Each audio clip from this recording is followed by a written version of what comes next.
नमस्कार, मैं हूं श्रद्धा। आप देख रहे हैं न्यूज 24। अशोक गहलोत मंत्रिमंडल में हुए बड़े फेरबदल के साथ ही सचिन पायलट की नाराजगी भी दूर हो गई है। राज्यपाल ने जिन 15 मंत्रियों को शपथ दिलवाई, उनमें 11 कैबिनेट जबकि 4 राज्य मंत्री बने हैं। इस विस्तार में पायलट गुट का दबदबा साफ तौर पर देखा जा रहा है।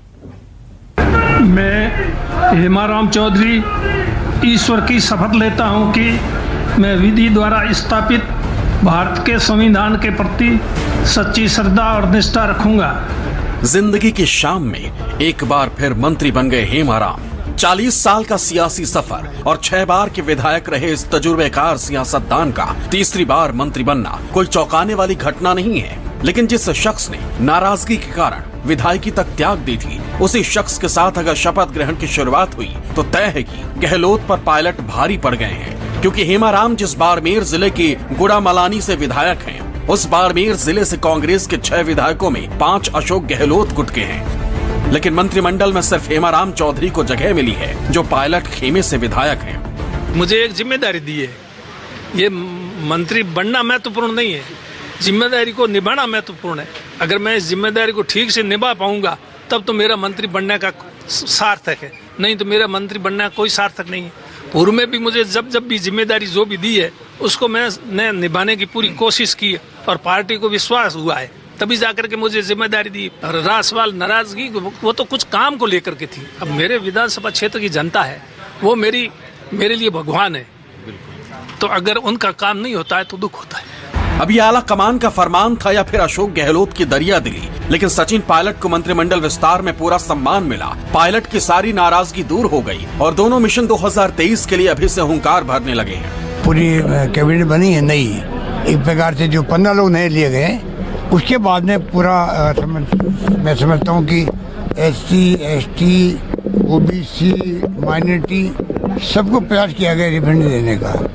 अच्छे ढंग से हुआ है, सब लोग बहुत खुश हैं। राजस्थान के अंदर कांग्रेस के कार्यकर्ताओं में इतनी ताकत है कि 2023 में चाहे कितनी ताकत भाजपा लगा ले, केंद्र नेतृत्व लगा ले, लेकिन यहाँ पर 23 में हम लोग सरकार दोबारा बनाएंगे। अशोक गहलोत के नए मंत्रिमंडल में 15 नए नेताओं को जगह मिली है, जिनमें 11 कैबिनेट जबकि 4 राज्य मंत्री हैं। जिन विधायकों को कैबिनेट में जगह मिली उनमें हेमाराम चौधरी, महेंद्रजीत मालवीय, रामलाल जाट, विश्वेंद्र सिंह, महेश जोशी, रमेश मीणा, भजन लाल जाटव, ममता भूपेश, टीकाराम जूली, शकुंतला रावत, गोविंद राम मेघवाल शामिल हैं। गहलोत मंत्रिमंडल में जिन नेताओं ने राज्य मंत्री के तौर पर शपथ ली, उनमें जाहिदा खान, राजेंद्र गुढ़ा, मुरारीलाल मीणा, ब्रिजेंद्र ओला शामिल हैं। पुराने मंत्रिमंडल में ममता भूपेश अकेली महिला मंत्री थी, लेकिन मंत्रिमंडल गहलोत सरकार में 3 महिला मंत्री हो गई हैं, जिससे प्रियंका गांधी के दबाव के असर के तौर पर देखा जा रहा है। अशोक गहलोत सरकार में इस बार 3 महिलाओं को प्रतिनिधित्व मिला है और 3 में से एक महिला है जाहिद खान साहब। मैम सबसे पहले 3 मंत्री महिला मंत्री राजस्थान सरकार में किस तरह से देखती हैं? नहीं, बहुत अच्छी बात है, अच्छा है, महिलाओं को दिया गया है रिप्रेजेंटेशन। ये तो अपने राजीव गांधी जी का सपना भी था। सुपर 30 के बारे में क्या कहना, क्योंकि आपका मंत्रिपरिषद आपके साथी, क्या कहना चाहेंगे अब तक के उनके कामकाज को देखते हुए, क्योंकि सब सीनियर भी हैं? इसके लिए मुझे कुछ कहने की जरूरत नहीं है। बाई इलेक्शंस में जनता ने अपने आप आपको जवाब दे दिया है कि बीजेपी की जमानत जब्त हो। मंत्री ममता भूपेश हमारे साथ है। मैम पहले तो प्रमोशन की बधाई, फिर शपथ ग्रहण की बधाई। काफी उम्मीदें इस बार सरकार से, क्योंकि 3 महिला मंत्री। निश्चित तौर पे पूरे मंत्रिपरिषद से उम्मीदें हैं और मैं समझती हूँ हम लोग उम्मीदों पे खरे उतर रहे हैं राजस्थान की जनता के। इसी वजह से आज कोई एंटी इनकम्पेंसिव नहीं है और जो उपचुनाव विधानसभाओं के हो रहे हैं उनमें लगातार कांग्रेस को बहुमत मिल रहा है और वो भी हजारों वोटों से। तो मैं समझती हूँ राजस्थान की जनता ने हमारे कार्यों पे मोहर लगाई।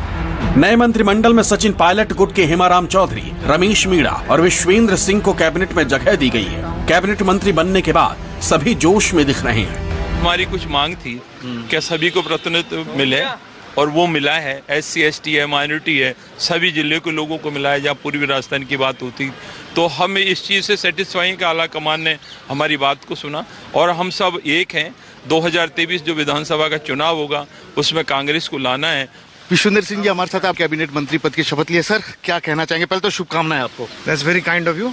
And as you must have heard, the Chief Minister said in PCC also that the Congress party has to work together and for the upcoming elections in next 2 years. अब आपकी प्रायोरिटी क्या होगी? क्या क्योंकि उम्मीदें बहुत है, भरतपुर के सबसे ज्यादा रिप्रेजेंटेशन मिला है. To implement the manifesto of the Congress which was given before the elections. जातिगत समीकरणों का ध्यान रखा गया है. Absolutely. मंत्रिमंडल के पुनर्गठन के साथ ही राजस्थान कांग्रेस की कलह थमती दिख रही है। पायलट अपने समर्थकों को जगह मिलने से खुश हैं, लेकिन उनकी खुद की जगह सरकार और पार्टी में क्या होगी, इसको लेकर अब भी संशय है।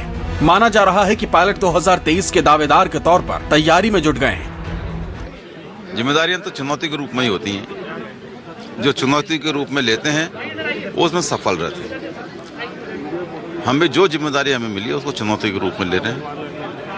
राजस्थान की जनता की सेवा करेंगे पूरी क्षमता के साथ। हमें पार्टी हाईकमान के दिशा निर्देशों के तहत मुख्यमंत्री जी के, प्रदेश कांग्रेस कमेटी के जो अध्यक्ष हैं, उनके नेतृत्व में हम 2023 में फिर से सरकार बनाकर आएंगे। ये लक्ष्य लेकर हम लोग चलेंगे। लेकिन प्रदेश कांग्रेस कार्यालय के सामने गहलोत और पायलट समर्थकों की नारेबाजी से साफ है कि पिक्चर अभी बाकी है।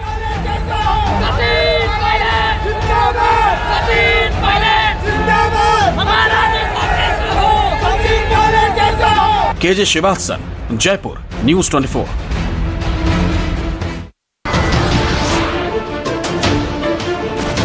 नमस्कार, मैं हूं मानक गुप्ता। अगर आपको हमारा ये वीडियो पसंद आया हो तो इसे लाइक और शेयर जरूर करें, और हां, हमें सब्सक्राइब और फॉलो करना ना भूलें ताकि आप देश और दुनिया की कोई खबर मिस ना करें। तो जुड़े रहिए हमारे साथ और देखते रहिए न्यूज़ 24।